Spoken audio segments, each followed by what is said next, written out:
Hello everyone, कैसे हैं आप सभी। होपफुली आप सभी अच्छे होंगे। मैं भी बहुत बढ़िया हूँ। सो फाइनली आप लोगों की डिमांड ने स्टार्ट कर दिया है हमने एबीसी एनालिसिस आने वाले एग्जाम के लिए।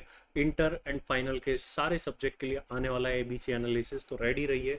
इस एबीसी एनालिसिस के अंदर हमने यूज़ करा है पास्ट एग्जाम्स के अंदर चैप्टर का कितना वेटेज रहा है, क्या पढ़ना चाहिए क्या नहीं पढ़ना चाहिए, कौन ए कैटेगरी में, कौन बी में, कौन सी में। अगर आप ए बी सी कैटेगरी के बारे में नहीं जानते तो मैं बता देता हूँ। ए कैटेगरी में सबसे इंपॉर्टेंट टॉपिक, बी में मॉडरेट इंपॉर्टेंट, और सी के अंदर आने वाले हैं लेस इंपॉर्टेंट टॉपिक्स।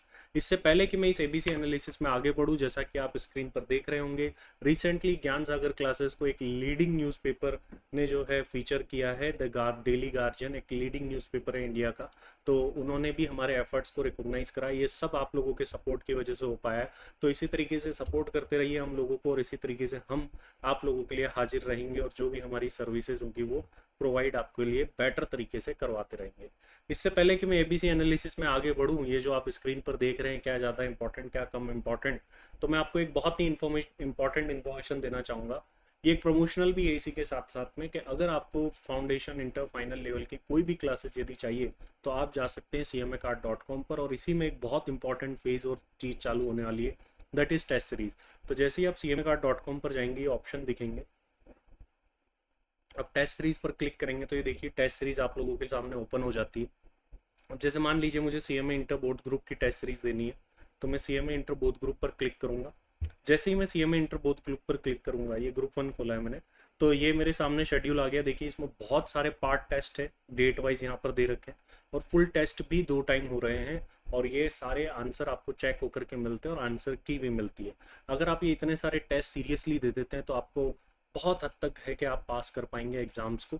तो बहुत ज़रूरी है टेस्ट को देना। अगर अभी तक भी आपने टेस्ट नहीं दिए, सिर्फ क्लासेस कंप्लीट करने के भरोसे बैठे हैं, तो वो ना बैठे। और लास्ट अटेम्प्ट में ये भी देखा गया है कि हमारे पेपर्स में से 30-40% के पेपर जो हैं मेन एग्जाम्स में मैच किए हुए हैं। तो ये जरूर से आप लोगों के लिए रिकमेंड रहेगी। आइए बात करते हैं डायरेक्ट टैक्सेशन और इनडायरेक्ट टैक्सेशन के एबीसी एनालिसिस के बारे में। दोनों यहाँ पर मिक्स्ड है, लेकिन आप एक स्ट्रेटेजी फॉलो कर सकते हैं। लास्ट अटेम्प्ट में मैंने देखा कि डायरेक्ट टैक्स ही जो है ज़्यादा आ रहा है, मतलब अप्रोक्स 64 मार्क्स तक का डायरेक्ट टैक्स आ रहा है। तो आप एक स्ट्रेटेजी फॉलो कर सकते हैं कि एक सब्जेक्ट को ज़्यादा पढ़ सकते हैं, दूसरे को कम पढ़ सकते हैं, क्योंकि मैंडेटरी नहीं आ रहे हैं, मतलब कंपलसरी क्वेश्चंस नहीं आ रहे हैं, या डायरेक्ट इनडायरेक्ट के सेक्शन बन के नहीं आए थे। अगर सेक्शन बन के आ गए 50-50 के अलग अलग, तो प्रॉब्लमेटिक है, दोनों पढ़ना पड़ेगा। बट अगर अभी भी सेक्शन बन करके नहीं आते हैं तो फिर दोनों से काम चल जाएगा। चलिए बात करते हैं सबसे पहले और सबसे इंपॉर्टेंट चैप्टर, आप लोगों को दिख ही रहा होगा, PGBP chapter, profits and gains from business and profession. इस इन सब की रिवीजन वीडियोस चैनल पर ऑलरेडी है, आप प्लेलिस्ट में मैराथन में जाएंगे, और नई रिवीजन वीडियोस भी बहुत जल्द जो है आने वाली है। इसके अलावा मैंने जो है अमेंडमेंट वीडियोस डालना स्टार्ट कर दिया, उसका पार्ट 1 आ चुका है, जाकर के देख लीजिएगा। वीडियो सेक्शन में लेटेस्ट आपको मिल जाएगी जो भी अमेंडमेंट्स आए हैं। तो पीजीबीपी सबसे ज़्यादा यहाँ पर 11.1 जो है एवरेज स्कोर है, और हमेशा लगभग ये आता ही रहा है। तो कैटेगरी ए का पहला टॉपिक है पीजीबीपी, बट रिसेंटली इसने थोड़ा सा वेटेज कम किया है, अदरवाइज जो है इसका कॉन्स्टेंटली अच्छा वेटेज है। टैक्सेशन ऑफ इंडिविजुअल मैं इसको कह रहा हूँ, बट ये taxation of individual as such नहीं है सर। आगे देखेंगे तो ये इतने सारे चैप्टर्स अलग अलग करके दिख रहे हैं, तो इंडिविजुअल में क्या आता है, इंडिविजुअल में सैलरी भी आ जाता है, अदर सोर्स भी आ जाता है, और डिडक्शन भी आ जाता है। तो जो मिक्स्ड क्वेश्चन आते हैं ना वो यहाँ पर डाल दिए गए हैं। मतलब आपको हेड्स पे फोकस करना है। ओवरऑल मैं अगर बताऊँ तो हेड्स तो ऑब्वियसली हमेशा आ ही रहे। हमारे स्टडी मैट में ऐसे असेसमेंट ऑफ इंडिविजुअल नेम से तो चैप्टर है नहीं। तो ये जो हेड्स ऑफ इनकम है ना, यही चैप्टर है आपका। देखो कितने इंपॉर्टेंट है हेड्स ऑफ इनकम, इसमें सैलरी, हाउस प्रॉपर्टी, ये सब आ गए, और सेपरेटली भी आगे आने वाले हैं। तो ये 2 चैप्टर तो डायरेक्ट टैक्स से इंपॉर्टेंट निकल के आए। फिर उसके बाद में जो अगला चैप्टर है वो लेवी एंड कलेक्शन सप्लाई, जो मैं बोलता हूँ सेकंड नंबर पे पढ़ते हैं। देखिए हमेशा आ ही रहा है, चैप्टर 11.5 का एवरेज है, काफ़ी ज़्यादा इंपॉर्टेंट है। इसी के साथ साथ time and value of supply भी जो है आपके लिए देखिए काफ़ी ज़्यादा इंपॉर्टेंट है। तो आईडीटी में अच्छा स्कोर करना है तो सप्लाई वाला चैप्टर अच्छे से करना होगा हमको। साथ ही साथ में इसके अलावा जो अदर चैप्टर्स है कौन से, time and value of supply, इनको भी अच्छे से करना होगा। सैलरी चैप्टर की बात करूं, हमेशा लगभग लगभग 8 नंबर का फिक्स क्वेश्चन आता है, बट अब दोनों एक हो गए। देखिए अभी जो ये मार्क्स दिख रहे हैं ना, इसमें कुछ ऐसे अटेम्प्ट के भी मार्क्स है जब दोनों अलग अलग हुआ करते थे, क्योंकि बहुत ज़्यादा अटेम्प्ट नहीं हुए अभी दोनों को एक हुए हुए, तो इसलिए उसके भी मार्क्स है। तो ऑल एन एवरेज 8 दिख रहे हैं, बट अब ये एवरेज जो है कम होकर के 5 पर भी आ सकता है, 6 पर भी आ सकता है, ध्यान रखिएगा। तो एवरेज मार्क्स प्रोपोर्शनेटली आप कम भी हो सकते हैं, इसका ध्यान रखिएगा। हाउस प्रॉपर्टी की बात करूँ, देखिए 6.8 का एवरेज है, 6 मार्क्स का जनरली यहाँ से क्वेश्चन आ रहा है, तो उस पॉइंट ऑफ व्यू से आप इसको प्रिपेयर कर सकते हैं। नेक्स्ट टॉपिक ए कैटेगरी में आईटीसी। तो ये टॉपिक तो मैं कहूँगा कि आपको बहुत अच्छे से प्रिपेयर कर ही लेना चाहिए, क्योंकि कॉन्स्टेंटली एग्जाम्स के अंदर आ ही रहा है और एक अच्छे वेटेज के साथ में आ रहा है। तो इसलिए ये चैप्टर भी आपके लिए बहुत अच्छा रोल प्ले करता है।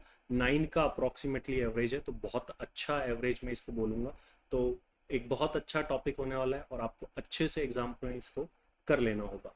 एवरेज थोड़े बहुत यहाँ पर चेंजेस भी है, हमने जनरली इसको 10 के अकॉर्डिंग करा है, तो उसके अकॉर्डिंगली आप देखिएगा।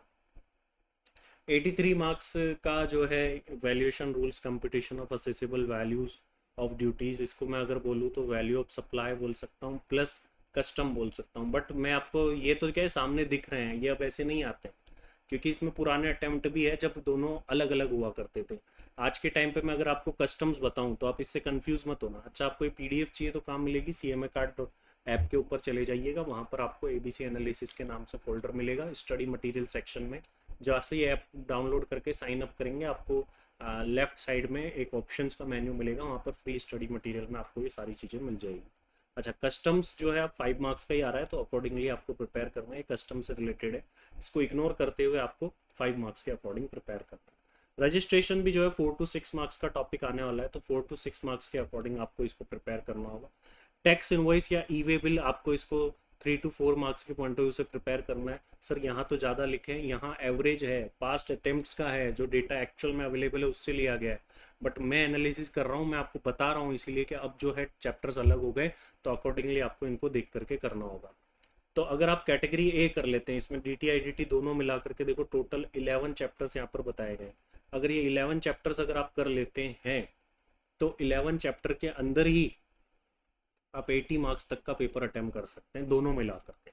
तो ये एक बहुत अच्छी चीज़ है कि सर इन चैप्टर्स को करके ही हम 80 मार्क्स तक स्कोर कर पा रहे हैं। कैटेगरी बी में देखूँ तो रेजिडेंशियल स्टेटस आ रहा है, मैं कहूँगा अच्छे से कर लेना बेटा, क्योंकि शुरुआती क्वेश्चन में ही आ जाता है और 4 to 6 मार्क्स इजीली दे करके जाता है, तो अच्छे से करना है। Filing of return of income के अंदर क्या करना है, रिटर्न फाइल किसको करना है, ड्यू डेट क्या है, बिलेटेड रिटर्न क्या है, रिवाइज रिटर्न क्या है, ये वाली चीज़ें आपको कर लेनी है। ये थ्योरी क्वेश्चन यहाँ से आएगा और इजीली यहाँ से भी 4 to 6 मार्क्स तक का आप वेटेज ले सकते हैं। सेट ऑफ कैरी फॉरवर्ड बहुत ज़्यादा नहीं आता है, कम वेटेज के अंदर रखिएगा, 2 से 3 मार्क्स आ जाए तो रेयरली आता है, इसलिए ज़्यादा अपने को फोकस नहीं करना है। टीडीएस टीसीएस में क्या होता है, टीडीएस वाले चैप्टर में अपने को क्या करना होता है, रेट क्या है और थ्रेशोल्ड लिमिट क्या है, ये ध्यान रखनी होती है, और सेक्शन भी ध्यान रखने होते हैं। तो उस पॉइंट ऑफ व्यू से आपको टीडीएस टीसीएस वाले टॉपिक को देखना है। सेल्फ असेसमेंट एंड इंटीमेशन अब कुछ भी नहीं है इंटरमीडिएट में, तो आप इसको इग्नोर कर सकते हैं, ना भी पढ़ेंगे तो चलेगा इस वाले टॉपिक को। इंट्रोडक्शन टू जीएसटी लॉ, मतलब जीएसटी के बेसिक्स है, जीएसटी के बेसिक्स से क्वेश्चन आ रहे हैं, 4 मार्क्स के अप्रोक्सीमेट इसका रहने वाला है। कस्टम एक्ट का मैंने आपको ओवरऑल बता ही दिया, ये 5 मार्क्स का है, तो वो 5 मार्क्स यहाँ पर लिखा हुआ है, 5 मार्क्स के अकॉर्डिंगली ही प्रिपेयर करिएगा। ये डायरेक्ट टैक्स का बेसिक्स है, डायरेक्ट टैक्स का बेसिक्स से एमसीक्यू आता है, 2 मार्क्स के अकॉर्डिंग आप इसको वैल्यू करके चलिएगा। अच्छा, इंपॉर्टेंट बताता हूँ मैं, एग्रीकल्चर इनकम 4 मार्क्स आपको इजीली दी जाएगा all an average. Agriculture income में जो रूल होता है टी कॉफी रबर वाला इनकम अलग अलग करने का, उस पर ध्यान दे दीजिएगा। Income which do not form part of total income MCQ आता है, वो भी कभी कभार अदर चैप्टर में ये कवर ही हो जाता है, तो बहुत ज़्यादा फोकस इस पर हमको नहीं करना है। अदर सोर्सेज एक छोटा और अच्छा चैप्टर मैं मानूंगा, आपको 4 नंबर के अंदर ये टॉपिक मिल सकता है, तो 4 मार्क्स के पॉइंट ऑफ व्यू से इस पर ध्यान दीजिएगा। फटाफट से इसमें पास्ट एग्जाम के क्वेश्चन करने होंगे, आपको ध्यान रखिएगा, स्टडी मैट में इसके अच्छे खासे क्वेश्चन नहीं है। Same with the salary, salary में भी आपको पास्ट एग्जाम के क्वेश्चंस करने होंगे। पीजीपीपी में ठीक ठाक क्वेश्चन है, तो उनको आप रेफर कर सकते हो स्टडी मैट को उसके लिए। इसके अलावा हाउस प्रॉपर्टी के लिए भी आप स्टडी मैट रेफर कर सकते हो, बट अदर सोर्स के लिए आपको जो है अब बाहर से क्वेश्चन भी करने पड़ेंगे पास्ट एग्जाम के, सैलरी में भी बाहर से करने पड़ेंगे, कैपिटल गेन में भी स्टडी मटेरियल इनफ रहने वाला है आपका। क्लबिंग ऑफ इनकम बहुत ज़्यादा इंपॉर्टेंस इसकी भी नहीं है, तो मैं इसको इतना इंपॉर्टेंस नहीं दूंगा क्लबिंग ऑफ इनकम को भी, बस फटाफट से इसको कर लेना है, कोई बहुत ज़्यादा इंपॉर्टेंस इसको नहीं देनी, स्टडी मैट प्रेफर करना है। डिडक्शन रिबेट्स एंड रिलीफ बिल्कुल इंपॉर्टेंट है। देखो, डिडक्शन और असेसमेंट ऑफ इंडिविजुअल एक ही बात है, ठीक है, तो ये वेटेज पास्ट के अकॉर्डिंग दे रखा है, बट इंडिविजुअल का मतलब क्या है, वही सैलरी हाउस प्रॉपर्टी इनका मिक्स क्वेश्चन आ गया या अलग अलग आ गए, उसको काउंट कर रखा है, तो ये इसको यहाँ पर सही से काउंट नहीं कर रखा है, जो हमारे स्कैनर एंड ऑल होते हैं पास्ट एग्जाम के ट्रेंड, तो अकॉर्डिंगली ध्यान रखें। Advance tax, pan, return of taxes जो कि आईडीटी का टॉपिक है, टाइप्स ऑफ ड्यूटीज़, ये भी लेस इंपॉर्टेंट में है, तो आपको कैटेगरी सी पर जो है बाद में फोकस करना है। देखिए 10 चैप्टर इसमें है, 7 बी में और 11 इसमें, तो बहुत सारे चैप्टर्स हैं हमारे, तो 11 चैप्टर, 7 चैप्टर, 18 चैप्टर हो गए, और 10 और जोड़ दिए, टोटल 28 चैप्टर्स है। अब ये पूरे 28 आप अच्छे से नहीं कर सकते, तो आपको मैं अब इन शॉर्ट बताता हूँ अब करना क्या क्या है सर डीटी और आईडीटी में अच्छे से क्या क्या करना है, उसको मैं और इन शॉर्ट बता देता हूँ आपको। डायरेक्ट टैक्स में क्या अच्छे से करना है, डायरेक्ट टैक्स में अगर शुरुआत से बताऊं तो रेसिडेंशियल स्टेटस को अच्छे से कर लीजिए बेटा, पहली प्रायोरिटी में। उसके बाद में देखो 5 एड्स में मैं कोई कॉम्प्रोमाइज़ नहीं कर सकता, 5 एड्स तो अपने को करने ही करने हैं। इसमें कैपिटल गेन को थोड़ा कम कर सकते हो बस, उसका ज़्यादा वेटेज नहीं आ रहा है। इसके अलावा एग्रीकल्चर इनकम को भी अच्छे से करना है, इसमें वही टी कॉफ़ी रबर वाला जो पार्ट है उसको अच्छे से करके रखिएगा, इस पर फोकस करना है। अपार्ट फ्रॉम दैट जब ये आप कर लेते हैं तो उसके बाद में बात आती है डिडक्शंस की, और इसके अलावा टीडीएस टीसीएस की, एडवांस टैक्स की। ये तो मिसलिनियस टॉपिक है, आप एक दो क्लास में ही हो जाता है जनरली, आप देखते हैं 2-3 क्लासेस का है, तो ज़्यादा इसके अंदर कुछ है नहीं। मेनली आपका सिलेबस ये है, अगर आप ये कर लेते तो इजीली आप अटैम्प्ट कर पाएंगे एग्जाम के अंदर अच्छा खासा। आईडीटी की बात करूँ तो आईडीटी में मैं आपको बोलूँगा कि सबसे पहले तो फोकस करो कस्टम पर। बहुत ज़्यादा बड़ा कस्टम नहीं है अब इंटरमीडिएट में, पहले तो बहुत बड़ा हुआ करता था, तो कस्टम पर फोकस करो, उसके प्रैक्टिकल कर लो, वैल्यूएशन इजी इजी 5 मार्क्स है आपके, और ये 5 मार्क्स बड़े इंपॉर्टेंट है क्योंकि ये इजीली आप स्कोर कर पाओगे। जब आप ये कर लोगे तो आईडीटी में आपको करना है लेवी एंड कलेक्शन, जो कि सेकंड वाला चैप्टर है सप्लाई वाला, इसके ऊपर फोकस करना है आपको। ये वाला करने के बाद में time and value of supply करना है आपको, और ये वाला करने के बाद में आपको आईटीसी वाला चैप्टर इनपुट टैक्स क्रेडिट करना है। अगर आप ये चैप्टर कर लेते हैं तो आप मान के चलिए आपका 80% पेपर तो इन्हीं चैप्टर्स में से आना है, और इधर का 80% इसमें से आना है। ओवरऑल बताऊँ तो 80 से लेके 90% तक का जो चैप्टर है आपको इन्हीं चैप्टर्स में से पेपर जो है इन्हीं चैप्टर्स में से मिलने वाला है, और अच्छा खासा आप अगर इन टॉपिक्स को कवर कर लेते हैं तो स्कोर कर पाएंगे। तो ये मेरी ओवरऑल आप लोगों के लिए गाइडेंस है। करने कहाँ से है, तो आईडीटी में जो क्वेश्चन है वो स्टडी मैट को फुल्ली फॉलो करना है, इसके अलावा कुछ एक्स्ट्रा करने की ज़रूरत नहीं है। डीटी में भी स्टडी मैट ही चलेगा, इंटर में तो फाइनल में तो हालांकि मेरे अलग से सब क्वेश्चन बैंक्स वगैरह आते हैं, बट इंटर में स्टडी मैट में क्वेश्चन इनफ है। लेकिन इंटर के अंदर भी आपको जो 5 एड्स के अंदर टॉपिक्स है, एक तो सैलरी टॉपिक और एक अदर सोर्स वाला टॉपिक।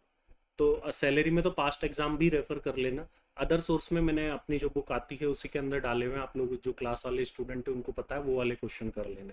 तो इन पर इस तरीके से फोकस करना है और इन चैप्टर्स को आपको करना है। सर पहले कौन से टॉपिक्स को पढ़े, तो देखिए पहले थोड़े इजी टॉपिक से स्टार्ट करा जाता है, किसी भी चैप्टर में डायरेक्टली हार्ड को मत स्टार्ट करो, छोटे टॉपिक्स को स्टार्ट करो। जैसे रेजिडेंशियल स्टेटस आपने कर लिया, बहुत जल्द हो जाएगा, अपने माइंड को सिग्नल दो कुछ तो कर रहे हो, कुछ तो कंप्लीट हो रहा है, और एक बड़ी चीज करो तो उसके बाद एक छोटी चीज करो ताकि कंप्लीशन मैसेज जाए हमारे माइंड को। तो हमेशा ध्यान रखो, एक बड़े चैप्टर के साथ छोटा करो, बड़े के साथ छोटा करो, या पहले छोटे से स्टार्ट करो, ताकि कुछ ना कुछ कंप्लीट दिखना चाहिए अपनी लिस्ट के अंदर। जैसे जैसे माइंड को कंप्लीशन के संकेत मिलते हैं, माइंड में मैसेज जाते हैं, उतना ही अच्छा आप लोगों के लिए होता है।